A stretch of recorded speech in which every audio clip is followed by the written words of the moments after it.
അടുത്തതായി വേവ്സ് എന്ന ചാപ്റ്ററിലെ most important questions ആണ് പറയുന്നത്. അവിടെ നോക്കുക. ഫസ്റ്റ്, എന്താണ് മെക്കാനിക്കൽ വേവ്? പ്രൊപ്പഗേറ്റ് ചെയ്യാൻ മീഡിയം ആവശ്യമുള്ള വേവിനെ പറഞ്ഞ പേരാണ് മെക്കാനിക്കൽ വേവ് എന്ന് പറയും. മീഡിയം ആവശ്യമില്ല എങ്കിൽ അതിനെ ഇലക്ട്രോമാഗ്നറ്റിക് വേവ് എന്ന് പറയും. ഓക്കെ, അപ്പോൾ മീഡിയം ആവശ്യമാണെങ്കിൽ മെക്കാനിക്കൽ വേവ്, മീഡിയം ആവശ്യമില്ലെങ്കിൽ നോൺ മെക്കാനിക്കൽ വേവ് എന്നോ ഇലക്ട്രോമാഗ്നറ്റിക് വേവ് എന്നോ പറയും. ഓക്കെ, അതിന് എക്സാമ്പിൾ ഇതിനോട് പഠിക്കുക. അതുപോലെ ഇലക്ട്രോണും പ്രോട്ടോണും ന്യൂട്രോണുമായി സബ് അറ്റോമിക് പാർട്ടിക്കിൾസുമായി ബന്ധപ്പെട്ട വേവ് ആണ് മാറ്റർ വേവ്. അപ്പോൾ മാറ്ററുമായി ബന്ധപ്പെട്ട വേവ് ആണ് മാറ്റർ വേവ്. പിന്നെ എന്താണ് കാപ്പിലറി വേവ്, എന്താണ് ഗ്രാവിറ്റി വേവ്? നമ്മുടെ വാട്ടറിന്റെ സർഫസിൽ കാണുന്ന വേവ് ആണ് എന്ത് പറയുന്നത്? കാപ്പിലറി വേവ് എന്ന് പറയും, ഗ്രാവിറ്റി വേവ് എന്ന് പറയും. ഈ കാപ്പിലറി വേവിന് താരതമ്യേന സർഫസ് ടെൻഷൻ കൊണ്ടാണ് ഈ കാപ്പിലറി വേവ് ഉണ്ടാവുന്നത് കേട്ടോ. ഗ്രാവിറ്റി വേവ് എന്ന് പറഞ്ഞാൽ ഗ്രാവിറ്റേഷണൽ ഫോഴ്സ് കൊണ്ടാണ്, അതുകൊണ്ട് ആ പേര് കിട്ടിയത്. ഓക്കെ, അത് രണ്ട് പഠിച്ചു വയ്ക്കാം. Then what is travelling wave or progressive wave? അതായത് ഒരു പോയിന്റിൽ നിന്ന് മറ്റൊരു പോയിന്റിലേക്ക് എനർജി ട്രാൻസ്ഫർ ചെയ്യുന്നുണ്ടെങ്കിൽ അതിന് നമുക്ക് എന്ത് പറയാം? ട്രാവലിംഗ് വേവ് എന്നോ അല്ലെങ്കിൽ പ്രോഗ്രസീവ് വേവ് എന്നോ പറയാം. ഓക്കെ, ദെൻ അതിന്റെ ഡിസ്പ്ലേസർ റിലേഷൻ ആണ്. Write the displacement relation of progressive wave. സ്ഥിരം ക്വസ്റ്റ്യൻ ആണ്, മോസ്റ്റ് ഇമ്പോർട്ടന്റ് ആണ്. y is equal to a sin kx minus omega t plus എന്താണ്?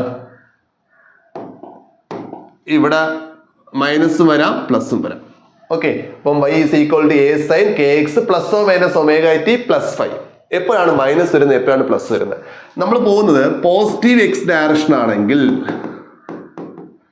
ഇവിടുത്തെ സൈൻ എന്തായിരിക്കും? നെഗറ്റീവ് ആയിരിക്കും. നമ്മൾ പോകുന്ന നെഗറ്റീവ് എക്സ് ഡയറക്ഷൻ ആണെങ്കിൽ ഇവിടുത്തെ സൈൻ എന്തായിരിക്കും? പോസിറ്റീവ് ആയിരിക്കും. ഓക്കെ, ഇവിടെ ക്വസ്റ്റിനകത്ത് പോസിറ്റീവ് എക്സ് ഡയറക്ഷൻ മാത്രമേ ഉള്ളൂ. ഓക്കെ, അപ്പം എന്ത് മാത്രം മതി? മൈനസ് മാത്രം മതി. നെഗറ്റീവ് എക്സ് ഡയറക്ഷൻ കൊടുത്താൽ പ്ലസും വേണം. ഓക്കെ, ഓരോ ടേം പഠിച്ചേ. ഇത് displacement along y direction, amplitude, ഇതിനെ ഒരുമിച്ച് പറഞ്ഞ പേരെന്താണ്? ഫേസ്. അതിൽ കെയുടെ പേര് angular wave number or propagation constant. ഞാൻ സെപ്പറേറ്റ് പറഞ്ഞുതരാം. ഫൈ എന്ന് പറഞ്ഞാൽ ഇനിഷ്യൽ ഫേസ്. ഫൈയുടെ പേരെന്താണ്? Initial phase. Okay, initial phase. അതിൽ കെ നമുക്ക് സെപ്പറേറ്റ് പഠിക്കണം. എന്താണ് ആംഗുലാർ വേവ് നമ്പർ എന്നോ പ്രൊപ്പഗേഷൻ കോൺസ്റ്റന്റ് എന്ന് പറയും. കെ കാണുന്ന ഫോർമുല 2π/λ. മറന്നുപോലെ 2π/λ. അവിടെ ഒരു ക്വസ്റ്റ്യൻ ഉണ്ടാവും. കെയുടെ യൂണിറ്റ് എന്താണ്? കെയുടെ unit radian per metre, dimension L⁻⁻1. Dimension എന്താണ്? L⁻⁻1. മറന്നു പോകരുത്, ഇമ്പോർട്ടന്റ് ആണ്. ഓക്കെ, അടുത്തത് ഇനി കുറച്ച് ഇക്വേഷൻസ് മാത്രം പഠിക്കാവുള്ളൂ. നമുക്ക് സ്പീഡ് കാണാം. എവിടുത്തെ സ്പീഡാ കാണണ്ടേ? ട്രാൻസ്വേഴ്സ് വേവിന്റെ സ്പീഡാണ് ഇതുണ്ട്. Okay, √T/μ.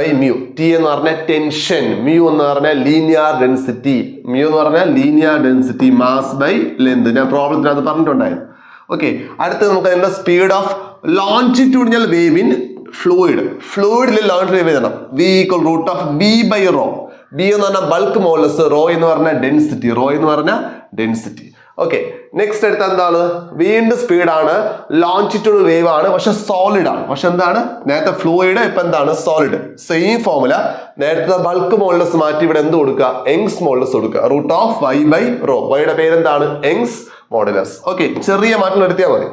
അടുത്ത് വരുന്നത് Newton's formula for longitudinal wave for ideal gas ആണ്. എന്ന് പറഞ്ഞാൽ ഗ്യാഷ്യസ് മീഡിയത്തിലുള്ള ഇക്വേഷൻസ് എഴുതേണ്ടത്. അത് ന്യൂട്ടൺ ഇക്വേഷൻ ആണെങ്കിൽ എന്ത് വരും? V is √P/ρ. P എന്ന് പറഞ്ഞാൽ പ്രഷർ. എന്താണ്? പ്രഷർ. ഈ ന്യൂട്ടൺ പറയുന്ന അനുസരിച്ച് ഒരു സൗണ്ട് വേവ് ഗ്യാസിൽ കൂടെ മൂവ് ചെയ്താൽ ആ പ്രോസസ് ഐസോതെർമൽ ആണ്. ആ പ്രോസസ് എന്താണ്? ഐസോതെർമൽ ആണ്. അതുകൊണ്ടാണ് ബൾക്ക് നമ്മുടെ മോഡുലസിന് പകരം, അതായത് നമ്മുടെ മോഡുലസ് വെലോസിറ്റിക്ക് പകരം എന്ത് കൊടുക്കുന്നത്? P കൊടുക്കുന്നത്. അതേ സമയത്ത് ഇത് തെറ്റാണെന്ന് ആര് പറയുന്നുണ്ട്? ലാപ്ലേസ് പറയും. ലാപ്ലേസ് കറക്റ്റ് ചെയ്യുന്നുണ്ട്. ഒരു ലോഞ്ചിറ്റ്യൂഡിനൽ വേവ് നമ്മുടെ ഗ്യാസിലൂടെ മൂവ് ചെയ്താൽ ആ പ്രോസസ് അഡിയബാറ്റിക് ആണ്. അതുകൊണ്ട് P എന്ന് മാത്രം എഴുതിയാൽ പോരാ, P എന്ന് എഴുതണം. √P/ρ ആയത് കേട്ടോ. P എന്ന് പറഞ്ഞാൽ എന്താണ്? പ്രഷർ ആണ്. അത് മോസ്റ്റ് ഇമ്പോർട്ടന്റ് ആണ്. ഈ ലാപ്ലേസ് കറക്ഷൻ മോസ്റ്റ് ഇമ്പോർട്ടന്റ് ആണ്. പിന്നെ ഉള്ളത് സ്റ്റാൻഡിങ് വേവ് ആണ്. എന്താണ് സ്റ്റാൻഡിങ് വേവ് എന്ന് പറഞ്ഞാൽ? വേറെ ഒന്നുമല്ല, രണ്ട് ഐഡന്റിക്കൽ വേവ്സ് എന്ന് പറഞ്ഞാൽ ആംപ്ലിറ്റ്യൂഡ് സെയിം ആയിരിക്കും, വേവിൽ നിന്ന് സെയിം ആയിരിക്കും, ഓപ്പോസിറ്റ് ഡയറക്ഷൻ വരുന്നു, വന്ന് ഇടിക്കുന്നു, കൂടിച്ചേർന്ന് കിട്ടുന്ന സാധനം സ്റ്റാൻഡിങ് വേവ് എന്ന് പറയും. സ്റ്റാൻഡിങ് വേവ് വരച്ചിട്ട് നോഡും ആൻഡോടും റെപ്രസെന്റ് ചെയ്യാൻ പറയും. ഇതാ ഇതുപോലെ വരയ്ക്കുക. ഇതാണ് നോഡ്. ഏതാ നോഡ് വരുന്നത്? ഇതാണ് നോഡ്. ഇതൊക്കെ നോഡാണ്. ഈ വാല്യൂസ് എന്താണ്? Anti node. ആ വാല്യൂസ് എന്താണ്? Anti node. ഓക്കെ, അത് വരച്ചടയാളപ്പെടുത്തി ചോദിക്കും, വേറെ ഒന്നും ചോദിക്കില്ല. ദെൻ ഒരു ക്വസ്റ്റ്യൻ ഉള്ളത്, why open pipes are preferred over closed one? എന്തുകൊണ്ടാണ് ഓപ്പൺ പൈപ്പ് ഉപയോഗിക്കുന്നത്? മ്യൂസിക്കൽ ഇൻസ്ട്രുമെന്റിൽ കൂടുതൽ ഓപ്പൺ പൈപ്പ് ഉപയോഗിക്കുന്നത്. എളുപ്പമാണ്.